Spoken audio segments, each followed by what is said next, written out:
সাদিক কায়েম। অ্যাংরি। বেশিরভাগ ক্ষেত্রেই তার যে ফেসবুক স্ট্যাটাসগুলো থাকে বেশিরভাগ ক্ষেত্রে মব করার যে চেষ্টাগুলো। আমানের জন্য কোনটা দেবেন? ভাইয়ের জন্য লাভ।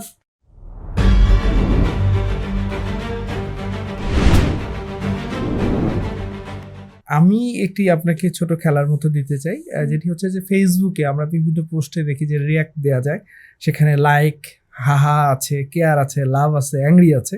তা আমি 5 জনের নাম বলবো, আপনি 5 জনকে কোন রিয়াক্টটা দিবেন? সাদিক কায়েম, অ্যাংরি, ফরহাদ, হাহা, আর জুমা, হাহা, এবি জুবায়ের, হাহা, মোসাদ্দেক। ওটাও হাহা।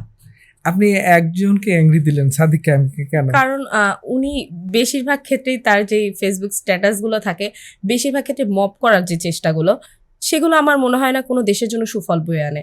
এবং বাকিদের যেই কথাগুলো সেগুলোকে তারা যেগুলো বলে বেশিরভাগ ক্ষেত্রে আমার কাছে লেম মনে হয়, যার কারণে তাদের প্রতি কোনো রিয়াক্ট দেওয়ার থেকে আমার মনে হয় হাহা রিয়াক্ট দেয় তাদের জন্য অ্যাপ্রোপ্রিয়েট। আমি একটু ছাত্র দল নেতাদের নাম বলতে চাই। রাকিব, লাভ। সবার জন্যই লাভ। নাসির, সবার জন্য আসলে ছাত্র দলে লাভই যাবে হয়তো। না আমি যদি বলি লাভ ছাড়া অন্য, আমানের জন্য কোনটা দেবেন? ভাইয়ের জন্য লাভ।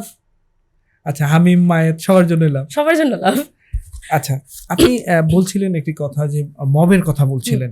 এই 5 আগস্টের পরে আমরা দেখেছি সবচেয়ে বেশি এই মব ভায়োলেন্স হয়েছে। ধরেন আইন শৃঙ্খলা বিপন্ন হয়েছে, আইন নিজের হাতে তুলে নেওয়ার যে এক ধরনের প্রবণতা। এই মব ভায়োলেন্স আসলে কারা করেছে, এবং এই মব ভায়োলেন্স সামনের দিনে কি আমরা দেখতে পাবো কিনা, যেহেতু এখন আপনাদের সরকার ক্ষমতায়?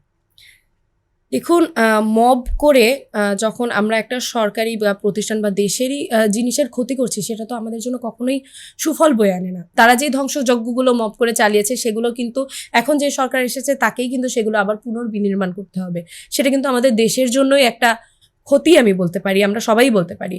এবং এটার ব্যাপারে অবশ্যই সরকারকে একটা জিরো টলারেন্সের মধ্যে আসতে হবে, কারণ আমরা চাই সব কিছুর একটা আইনানুগ ব্যবস্থা আছে, আইন আছে দেশের, সেই অনুযায়ী যদি কোনো কিছু হয় তদন্ত অনুযায়ী সেইটার একটা ব্যবস্থা হবে। কিন্তু যারা আসলে বিভিন্ন সময় মব করেছে আপনারা কিন্তু দেখতেই পেয়েছেন এবং সকলেই দেখতে পেয়েছে, বিভিন্ন ছাত্র সংসদের প্রতিনিধিরা পর্যন্ত তারা ক্যাম্পাসের কাজ বাদ দিয়ে দেশে বিভিন্ন মব তৈরি করার জন্য তারা ঘোষণা দিয়ে সেই মবগুলো তৈরি করেছে, যেটা কিন্তু তাদের দায়িত্ব না। তাদের দায়িত্ব কিন্তু সবচেয়ে বেশি শিক্ষার্থীরা তাদেরকে ভোট দিয়ে ছাত্র সংসদে বসিয়েছে ছাত্রদের জন্য কাজ করার জন্য, কিন্তু তা বাদ দিয়ে তারা যখন দেশের একটা ক্ষতি করতে লেগে যায় সেটা কিন্তু আমাদের সকলের জন্যই কিন্তু বলতে পারি যে একটা কল্যাণ কখনোই বয়ে আনে না। তো যার কারণে অবশ্যই এটাকেও শক্ত হাতে দমন করতে হবে। এটাও কিন্তু এই সরকারের একটা বড় চ্যালেঞ্জ, কারণ এখন যে ব্যাপারটা প্রোপাগান্ডা অনেক দ্রুত ছড়িয়ে যায়, যার কারণে ইন্টারিয়াম যখন আমরা দেখেছি যে প্রায় প্রতিদিনই যে কোনো বিষয়ে একটা আন্দোলন চলছে এবং সেই আন্দোলনগুলোকে কন্ট্রোল করতে না পারলে অবশ্যই যৌক্তিক আন্দোলন সবাই করবে, যৌক্তিক আন্দোলন আমরাও করব,